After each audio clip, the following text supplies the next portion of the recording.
Welcome, Tyler. Great to have you on here. I feel like we should have been having this conversation a little bit sooner, but I'm excited to dive in. Just for the benefit of those people who might be listening, watching, wherever they might be, do you mind giving a little bit of an intro, who you are, what you do? I appreciate the time, Mohammed. Always a pleasure. My name is Tyler. I am in recruitment. I've been in recruitment for about 5.5 years now. Launched my agency last January and started working with you, I believe, in November. And it's been a good experience thus far. Amazing, amazing. I wanna ask you a question, just because this is a hot topic at the moment. You've been through a journey of like implementing some AI and automation from our conversations. Do you think AI automation is going to replace recruiters? Now, I think there's far too much of a human element and a relationship element that AI could never overtake. I think that the recruiters that use AI and automation are going to be 10 steps ahead. But as far as like closing deals and, building those relationships that drive your business, I don't see that happening. I think we share some views and values on that point as well. I think it's going to replace certain functions in recruitment. And if you Yeah, have one function and that's like your only way of making placements, and that can be removed by a software, then it's downhill from here. Of course, I, problems, but that's it. I think if you're a resume pusher and you're just throwing stuff at a wall and hoping it sticks, then you're going to be out of a job for sure. Yeah, 100%. Cool. All right, we're going to dive into a bit more detail because that's pretty much what we want to talk over, because we've been talking for the best part of 6 months now, and we are like going through a journey in terms of the growth of your business, and I just wanted to talk through some of those elements. Now, I suppose one thing that I want to start off with is, before we started talking, and Mhm. tell me, can you like just describe like what was going through your mind, what was the condition of the business, and what was like everything from a directional perspective as well? I think there's so many ways to attack recruitment and ways to go about. As far as like where I was at before we started, definitely not in the best place. I think we made, like 2 placements last year. It was our first year in business, so a lot of trial by fire. I'm curious to know though. You've been in recruitment, you said 5 years, right? Up until this point? 5 years. Okay. So 4 years of that, and then you started your own business. Yep. What were you billing when what kind of money were you making when you were working in recruitment? Yeah, so I come from a staffing background, so I want to be very transparent about that. We did direct hires, but it was a staffing desk, so it was contract and contract to hire business. I work for Aerotech, which is one of the largest companies over here in the States. I built my desk up to, I believe, 11 to 12K before I left, and then I worked for a smaller firm in Dallas, and I built my desk up to I think like 9 or 10K within 6 months there. Then I went internal for a little while. And then I decided that, I missed the grind and I missed the roller coaster that is recruitment. So I decided to start my own firm. I appreciate that. And so if you were doing, you said on average the numbers were around the 12K mark, a 10 to Sure. 12K mark per month. Let's call it 40K a month. Sure. And Okay. staffing. So you said 40K a month there. Did I mishear the first time? No, 40K a month is correct. Yeah, Okay. 10K a week. Yeah. Oh, so when you were saying 10K, you were talking 10K a week. I had 10K a month in my mind. No, when I was in staffing, I was doing like 10K a week, billing 10K a Okay. week. Okay. That makes sense. That makes sense. So when you said 10K, you just said 10K. You didn't give me the qualifier. I thought 10K per month, and I was like, okay, cool. This is interesting. Okay. So 40K a month. That's just shy of, not far off 500,000 a year. And then you set up your own business, and you said that you made 2 placements. Can you, I want to understand why you think that happened in terms of like the dip in terms of performance. And Yeah. I also want to know how you felt in that moment as well. Yeah, I think, the ins and outs of running a business and, when you work for somebody else, there's systems and processes that are already in place. And as a business owner, you have to figure out those systems and processes yourself and figure out what works and, figure out what's effective. And there's just so many intricacies in running a business that you wouldn't expect. Like, obviously, I went in thinking that I was just going to crush it, right? Because I'd done this before. I was successful at it. I've been good at recruitment. And I jumped in, I just got slapped in the face. Like, it was bad. And yeah, I think, like I said, I used a coach before when I first started. And again, I think the thing that's unique to you is that you're still actively building a business and you're still in the trenches. And I think that your perspectives and, your systems and processes clearly work. We went from barely having a pipeline at all to consistently having 250,000 in our pipeline. And that's growing. And we continue to get clients every month on a month-to-month basis. So hopefully that answers your question. Yeah, the emotional part of it as well, though. How did you feel in that moment, having the experience of being just shy of 500,000 a year biller to then making way less when you started your own business? Like, I'm just going to give the examples because we've got other peers that you're working with in the group, and there's some people who have no experience whatsoever and some people who have experience. The journey varies in the sense that there are some people with no experience and all of a sudden they start flying way quicker. And then there's other people who, like yourself, who have experience and it's like, oh, okay, like this should have happened sooner, but it didn't and it took a little bit longer. What do you think? What advice would you give somebody who's just kicking off and just starting off and they're thinking, you know what, they're just trying to figure things out because you've been through that journey of starting off your own business, didn't go as planned. I'm gonna say this respectfully, you probably like knocked your ego a little bit as well from as a recruiter. And, yeah. And what advice would you give to that person? For somebody just starting out, I would say to strap in for one. I think patience is huge in this business, in any business. Hire Muhammad, he knows what he's doing for sure. I can say that with confidence. Make sure that you're being consistent every single day, even if it feels like you're not getting anywhere. You know, the compound effect is real. Implement effective systems and processes. Without those, you're going to fail, most likely. And just mindset, you know, have a positive mindset. Celebrate the small wins. I think that's important. Not every day is going to be a great one, especially in this business. But the highs and the rewards are definitely worth the journey, if that makes sense. Appreciate you sharing that. So just going back to your journey as well and some of the things that you tried, like you said that you hired a coach. I'm curious to know how that went and what was your decision-making process? Then, like most people, once they hire a coach once and they don't see what they want, now it's like, okay, forget this. They're just gonna, there's a big trust issue. You then decided to look for another and here we are talking. I just think that there are, you know, there's coaches out there and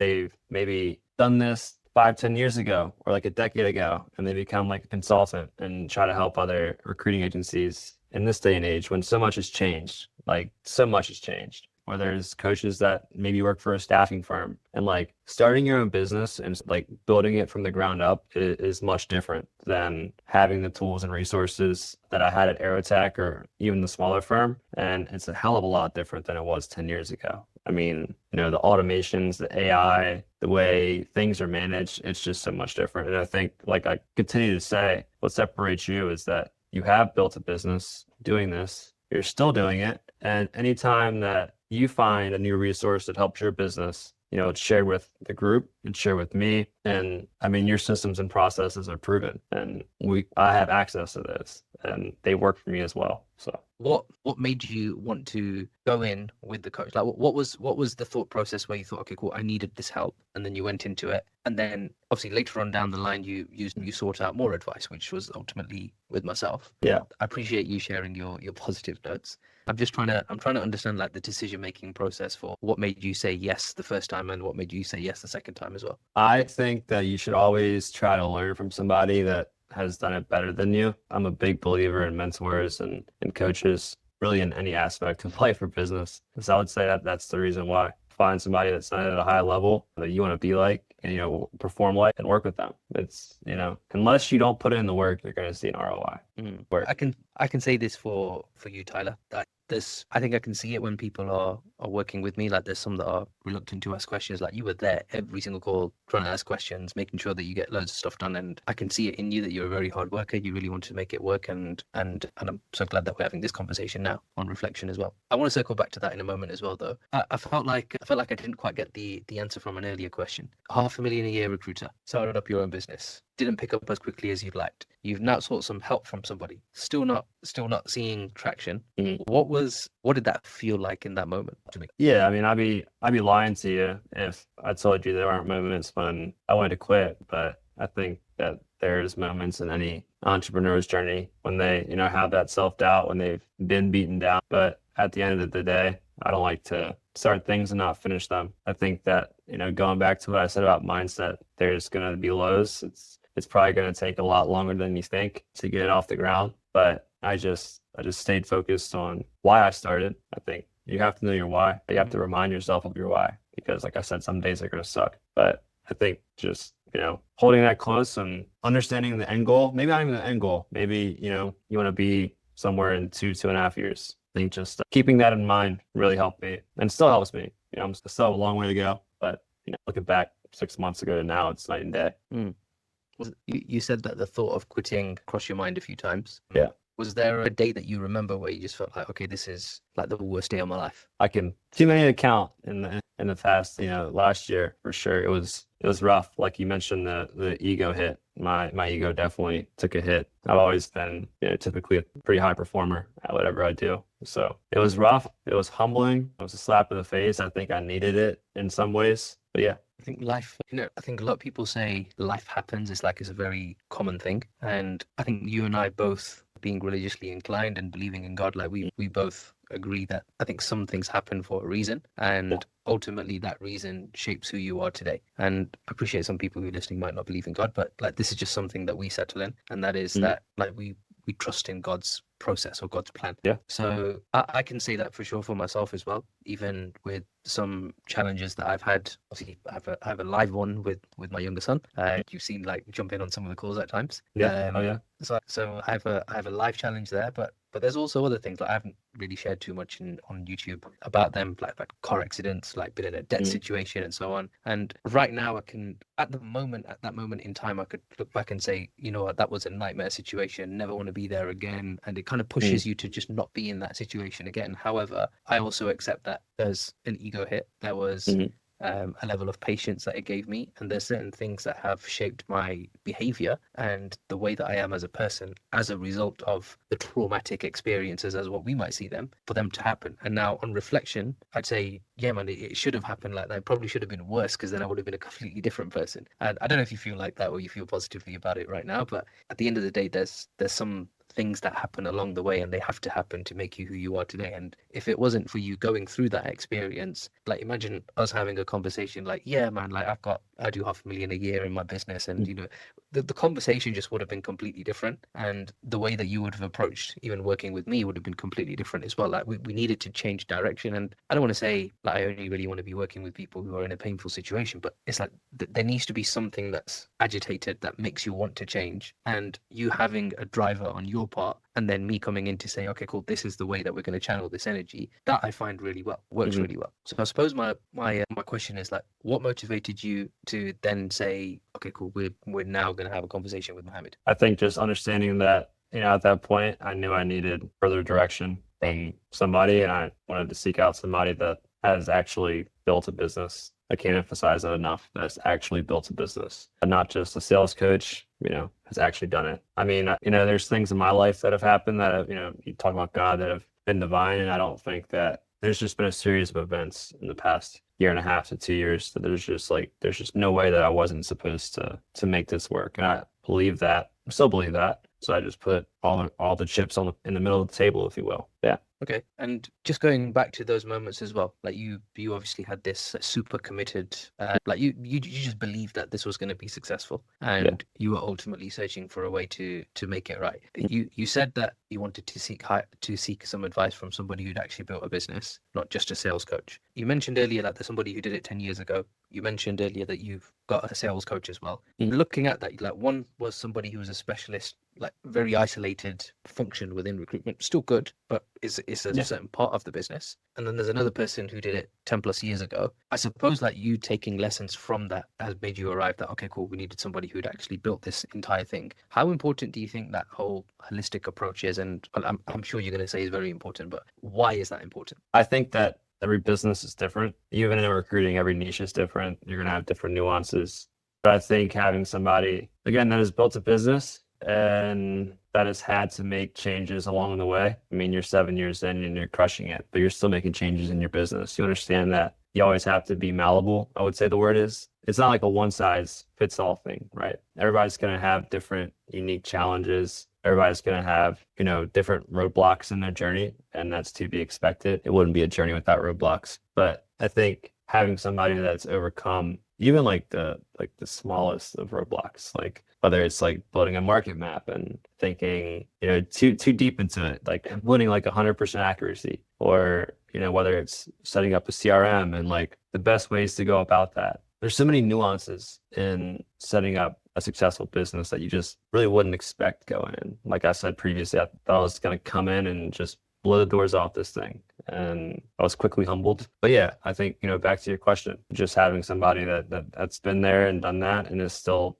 doing that and is still taking a holistic approach to business themselves and always wanting to be better. And I think surrounding yourself with, both coaches and people that take that approach, and in life, I think it's important. I'm with you. What do in that moment earlier on when you were saying that you felt like quitting, Mhm. you didn't, so we can have this conversation now. Imagine you actually did quit at that moment. What would you have then want to do? I have no idea. I think that's why I didn't quit. I can't imagine myself not building something or owning a business at this point. I don't think that I would make it very far in corporate America. It's just not necessarily my jam, if you will. I want to, build a legacy. I think that's really important to me. You're not going to achieve financial freedom nowadays, especially nowadays with the cost of living everywhere, whether it's the UK or wherever you're at in the world. You're not going to achieve financial freedom without owning a business. So for me, it really made no sense to quit. There were times where I wanted to because it was hard, but in terms of like my long-term plans, like I didn't want to restart anything. I wanted this to be it, so I made it work. You almost have to take like a burn the ships mentality. I think that there were definitely times where I was at a crossroads. Do I just want to work a 9 to 5 forever? No, absolutely not. I'm not even 30 yet, and I can't imagine myself doing it for another 10 years. Really, this was the only option. You just got to make it work, man, and make it work. Would you say that mindset that you've just described there, like you basically just told me I didn't have a plan B. Okay, there was just plan A. Do you think that's absolutely essential when it comes to kicking off this business? And I'm asking this question because of something that I heard recently. Like if you consider the journey that you've been through, there's some challenges and roadblocks along the way. You could have decided to quit at any moment in time and then changed course, whether that was getting a job or getting another business or studying, doing something completely different, whatever it might have been. What I believe, and I've seen this happen in my journey as well, is that eventually you're going to hit roadblocks in that line of work or that business as well. And if you're the kind of person in the first hurdle or the second or the third you give up, then you start the journey again. Whatever you decide to do, you start again, and you have to go through a new set of roadblocks every single time. However, if you stay on the same track, you are going to get past that roadblock inevitably. It's going to happen. It's just you got to keep trying. Your choice is just whether do you want to get past it really quickly or do you want to take a long time to do it. But inevitably, as long as you stay on the same track with the same target, with the same goal, and you do not shift on that, there is no plan B like you described, then it doesn't shift. Would you agree with that? Absolutely. I think if you have a plan B, then you're going to constantly think about that plan B. Not constantly, but it's going to be in the back of your mind. And I think it's not going to work if you have a backup plan. I've been told that by plenty of people in my life, and they're all very successful. Burn the ships, just do it. It's going to take time. It's going to be hard. It's not going to be easy. If you're looking for Smiling. If you're looking for something easy, no, you're good. If you're looking for something easy, just go work on 9 to 5. It's not for everybody. Entrepreneurship is not for everybody. And I think the people that make it past the point of wanting to quit, whether that's 6 months in, whether that's a year in, I mean, I'm sure there'll be moments this year where I'm just like, shit, man, like this sucks. But the rewards definitely, outweigh all the ambiguity and the pain, mental pain, if you will. There's something that somebody said that relates to it, and they said it to me a while back. I can't remember if I read it or somebody said it, but it stuck with me ever since. And that is that when you're in the comfort zone, you should be frightened because nothing grows in the comfort zone. Like you need to be uncomfortable, pushing yourself, and that's where things change. And if I look at just talking about what you've experienced, like you were doing well in a job and then decided to go and embark on this journey, and then you went through some what sounds like excruciating pain, and now we've grown out of it. However, if you never took that leap, if you never did it, right now if we were having this conversation, we'd be talking about your experience in a full-time recruitment role, but we're not. It's completely different. And I don't look down on people that work in a 9 to 5. It's fine. Like some people have a job and some people do business. Like it's fine. But I think what's important for you in your case as well is that the trajectory of things for the future and how that aligns with what you wanted to do in the long term. I suppose be happy with being uncomfortable. Is that the right message that we want to give out? Yeah, I think Alex Hormozy, said it best. He was like the fastest way to become who you want to be or who you're supposed to be is to put yourself in a position where you have no choice but to be that person. Profound. Yeah. We'll stick to that. I might quote him and share that. I think I shared with you some of the lessons that I went through when I went to go and see and meet him as well, and receive some training from him, and I've shared some of those lessons. But we'll definitely come on to that. How did you find me anyway, by the way? How did we first make contact? I think it was Instagram. I think I was like in it. I remember the conversation. I was like in Orlando airport about to fly back to Baltimore. And I watched, I think, like one of your videos. And I was like, wow. And then it took us, I think, maybe a week or so to actually connect. But it was Instagram. Was there something that I said in the video that like motivated you to want to have a conversation, or was it? It was the facts. It was the fact that you already like looked at your LinkedIn profile, did my due diligence, obviously, and the fact that like you already owned a successful recruitment agency, a recruitment business, and that you were still actively doing it. Okay, cool. I think that makes you super unique. I don't think there's like anybody else that I can think of that's doing that. I appreciate that. I appreciate that. You know, when we first started talking, I can laugh and joke about a few things now because Yeah, of we've course. been through the journey. I think you guys were you were super skeptical. Yeah, I in think the, there's in the first conversation, I felt like you almost said like I don't know how to put it. It just I could just tell that you just weren't sure. And I don't know if that was coming from previous experience or whether that was coming from like you hadn't done your due diligence at that point, but I just remember that quite well, and I'm curious to know if that was coming from an experience or if it was something else. I think it was coming from a place of like do or die and just this having to be the right decision, because if it wasn't, then that probably would have been it. And I think there's going to be like, if you're not skeptical, then like there's probably something wrong with you, right? Like you should be skeptical going into basically anything. Do your due diligence. And I think me being able to just kind of like, like I guess sniff out the bullshitters, if you will. Like I didn't get that vibe from you. And obviously, 6 months later or 7 months later, whatever it is, now we built a business relationship, but also, I flew to London to see you. So a personal relationship too. Yeah, it was definitely great to meet you in person as well. Absolutely. I'm looking forward to doing that again, maybe in a couple of different locations. So That's the goal.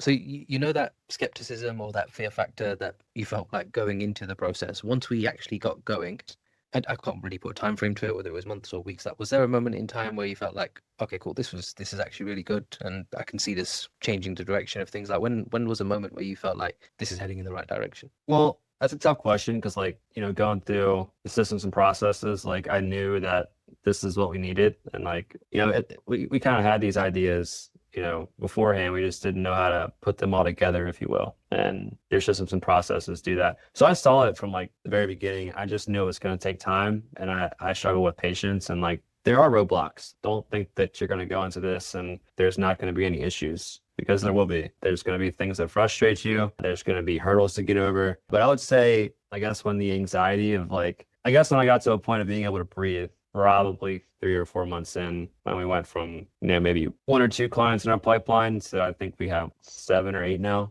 Mm-hmm. And like that's the client flow is consistent. So I'm sure we'll add to that, but it's been very consistent. Were there any like worries or concerns that you had during, like while you were working with me? I mean, there's like, I guess that's a hard question, because like I said, there's going to be roadblocks and there's going to be things that drive you nuts. But in terms of like real concerns as to whether like it was going to work with you or not, no. I mean, you're always available. You're super communicative. Any roadblock that we've had, you've went above and beyond to figure it out for us. Yeah, like you're available at all times for the most part, which I appreciate. So. Yeah, I don't usually check messages all hours of the day, but I think it just happened to be that there's random times when you check the inbox and it's like there's a message from you. Yeah, and it's like, okay, cool. I mean, yeah, I'm not saying like you message back 5 minutes later, but like like we don't have to wait a week and a half for a response. Like and the Wednesday meetings also help.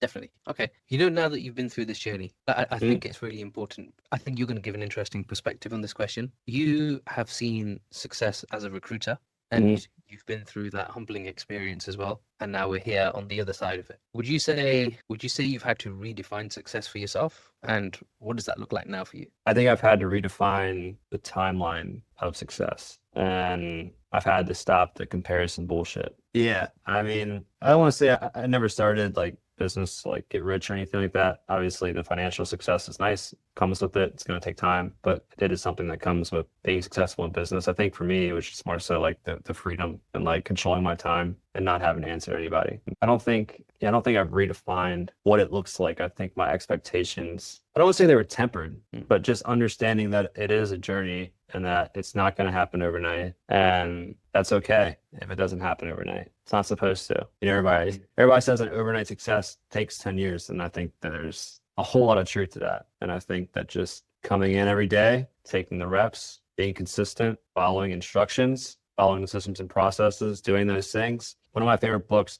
by Darren Hardy, it's called The Compound Effect. And I reference that in all aspects of life, whether it's working out or whether it's investing or whether it's business. Like you continue to do the same things over a period of time, and person B doesn't do those things, or they don't do those things right, in 3 months, you're not going to be that much further ahead. But if that continues over a course of 2 years, person A is going to be, off the charts, and person B is still going to be near the start line, if you will. I'm with you. Yeah, that does make sense. You've got to put in the daily consistent actions. You'll see me saying, write your goals down, make sure that you've got them visible, and make sure you're taking actionable steps towards it as well. And you would have seen I released a few videos on how you can map that out right down to the week and the day. So tell me what's going to happen to Tyler and the business from here on? Like what's the plan going forward? Yeah, I mean, the plan going forward is to capture as much revenue as possible for the latter half of 2025. We're probably looking at hiring a VA here pretty soon. You said sooner than we expect. We're getting to that point. So that's definitely on the radar. I think going into next year, we'll probably look to hire a recruiter so I can focus more so just on the sales aspect of things, and then just keep following the systems and processes, keep putting in the work. There's no there's no magic potion that's going to get me any further. It's just doing the right things day in and day out. So yeah. How does it feel now being able to, like, the way that you just said that with some confidence, right? Like, I'm going to hire a VA, got a recruiter, like there's a plan for the next 12 monds that you are absolutely certain on. When we first started talking, if you remember the conversation, it was like, why are people not replying to this email? Okay, for me, I can see like a huge gap from like when we started to where we are right now. How does it feel now reflecting back on where we were just over 6 months ago? Yeah, I think our first conversation, or one of our first conversations, was about open rates, right? Something so simple that you think is going to be so simple when you start doing something like this. But now, I mean, our open rates are up to 70 to 80% on all of our campaigns, no matter what. Do you mind sharing what they were before? 8%, maybe sub 8%. They were bad. Yeah, that was probably the most, I'm not going to say the most noticeable change, but it's definitely like, if you look at, back in December or like around the holidays to now, it's just night and day. That's in pretty much every aspect of the business. It's night and day, whether it's client flow, whether it's being organized and knowing what to do day in and day out, time blocking, everything. It's just a total 180. I'm glad you've had that experience. Was there like one moment that really stood out to you where you felt like, this was the golden nugget, that is the best golden nugget that I've got?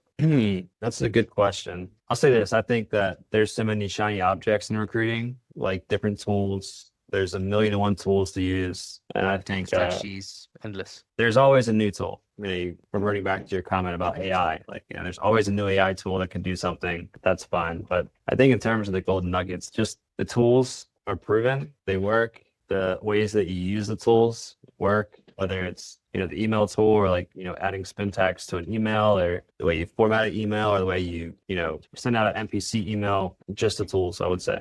That's probably the biggest thing. Yeah. And how would you, like, if you were to say, like, this is the kind of ROI I got from a percentage perspective, how would you describe that? I can do some math real quick, but I won't do that. I mean, in terms of, it's significant.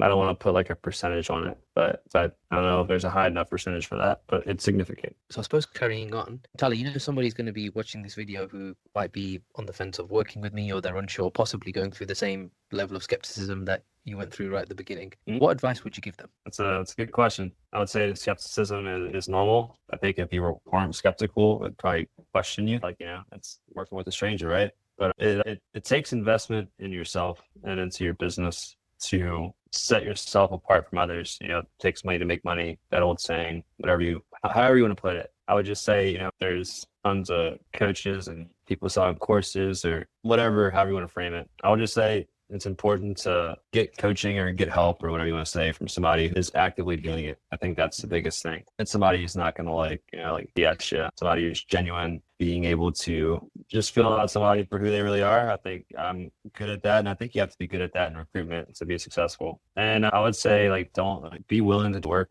That's important. That's really important. Don't come in and expect to wave a magic wand and think that, you're going to bill $500,000 in a year, because it's not what's going to happen if you're not willing to put in the work and be patient and follow directions. Like, don't think that you have a better way of doing something just because of your ego. Just follow the damn directions. I appreciate That'd be my advice. And is there anything that you would tell them not to do, to stay away from this? Yeah, I mean, I would say, stay away from having a bad mindset. I would say stay away from trying to tweak things or thinking that your way of doing things is, I don't want to say smarter because that sounds messed up. It's like people say, not to remake the wheel. Like the wheel is made, it works well. Just use the wheel the way it's supposed to be used. Yeah. I think we could laugh about this because, like, while we've been talking, like, I think we come out with some wild examples every now and then we just somehow it just makes sense. So the wheel one, yeah, it makes perfect sense. Use the wheel, don't remake it. This is going to be a slightly different question. You've got, there's other peers in the group that are also working towards the same goal, and they're following the process, and maybe they haven't seen the level of success that they were hoping for right now. And there's like you mentioned earlier, like there's a level of patience that's got to come with it. What advice would you give to that person in that moment where they're like, these are to the peers in the group who are following the process, they're working with me, they are taking everything step by step, and they haven't yet hit that milestone of either first client, first placement, first interview, but whatever they might have for themselves? What would you say to them? I would say that I'm still not where I want to be, but if you look at me 6 months ago to where I'm now, it's night and day, like I said previously, and like you will get to those milestones. Just have patience, believe in the process, believe in yourself. Like it will happen. There's no way it's not going to happen if you don't, like, if you just do the work and follow what you're supposed to. There's no way it's not going to happen. It just might take longer than you think it's going to, and that's okay. But I think that goes back to like understanding your why and like why you're doing it, and just reminding yourself of why you're doing it. Well, I want to say this on a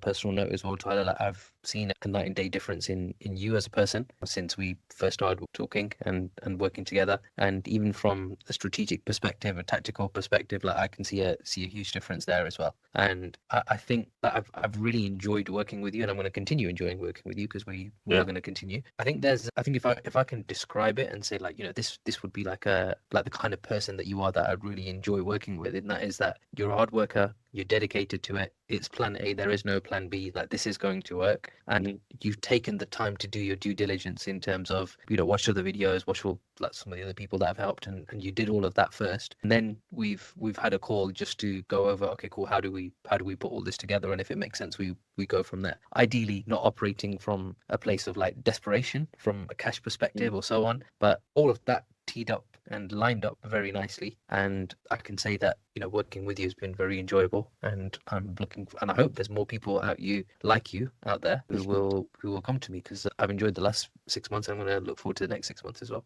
I appreciate that comment. I mean, I've said it before, I don't see a situation where you're not a long-term part of our plan and part of our vision and business. So I appreciate the kind words, and you gotta have fun, along the way. You can't just be miserable all the time. But I think that you and the group make it fun, and like seeing everybody's process or progress. I join the calls now, and it's like just looking back to whether it's like making a market map or like, I don't know, like setting up like an email campaign. It's just night and day, and we're just getting started. So I'm excited. So am I. I'm looking forward to what's next, the future hires, some of the other strategies and tactics, some of the deeper levels of AI that we're about to dive into as well. I'm looking forward to all of it. So I suppose we can slowly draw this to a close. Are there any other final comments or thoughts that you want to share? And I suppose one question that I want to ask as well, some people might be watching this video and they might just message you to get a second opinion on any platform. Are you okay with that? Yeah, no, definitely. Like I said, my Instagram is Real Tyler Moore, RealTylerMoore. You can message me on there. I can give you my LinkedIn link, Muhammad. You can share that. I'm perfectly okay with that. As far as final comments go, I would just revert back to what I've been echoing this entire conversation, and that's looking to do this at a high level. Find somebody that's done it at a high level and is doing it at a high level. Muhammad is doing it at a high level, a very high level. I've seen it firsthand. So I think it's important to surround yourself with people who are better than you. And Muhammad is certainly better than I am in a lot of ways. But it's been a pleasure to learn from you. On a personal level, I consider you a friend now. I think that's important. And I just, like I said on the call earlier, I can't wait to see where I am a year from now. You said that you think it's going to happen sooner than that. It is already happening, but like, in terms of like where it's just mostly fun, there's going to be times where it's not so fun. But when you get to the part of the business where it's just like, all right, like having a level of success where it's just like you just constantly have a smile on your face. I know that's coming very soon. And from like a stress and like being able to sleep perspective, that's been helpful. I suppose it comes in building blocks. Like just the analogy that I sometimes share is, it'd be unrealistic if somebody put one layer of bricks down on the ground and said like, God, this is an ugly house, and then just kept complaining about how ugly it was right up until the roof was built. It's like you're just gonna hate the house by the time it's built. So it takes a bit of time. It does get there, and I really appreciate you sharing the kind words, and I do see you as a friend too. I'm looking forward to giving the best man speech on your wedding as well, and all of that stuff as well. You gotta find a wife, man. We'll get you there. We'll get you there. That's the next part. That's the next part of the journey, That's what we're working on. Yeah. That's what all my friends in the States Cool, say too. And my family, like, why are you still single? I'm like, I work too hard. Cool. And if you're a lady watching this and you're also looking for a man like Tyler, then reach out to him as well.